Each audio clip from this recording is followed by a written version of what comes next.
Good evening, I'm Alex Eady.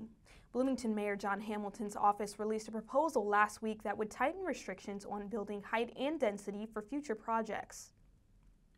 This ordinance would say, time out, if you're going to build a building that big, we need to make sure you're moving in the direction that we want on these three areas of affordability and design and sustainability.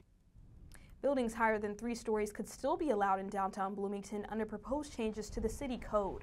Hamilton says the proposed changes are in response to concerns from residents about the rapid growth in the downtown area, but they wouldn't prohibit tall buildings altogether. The Bloomington Plan Commission will vote on the proposed regulations on December 11th.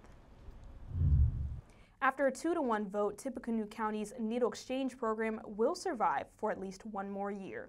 County commissioners voted today in favor of a continuance, and supporters of the program who spoke at the meeting outnumbered detractors more than 2-to-1. The county plans to operate a mobile exchange on weekends in addition to the stationary location as a means of reaching a still rising number of patients. And the Phi Delta Theta fraternity at the University of Southern Indiana has been placed on temporary suspension for hazing and alcohol violations. A university spokesman says the Lambda chapter received the temporary suspension order on October 26th.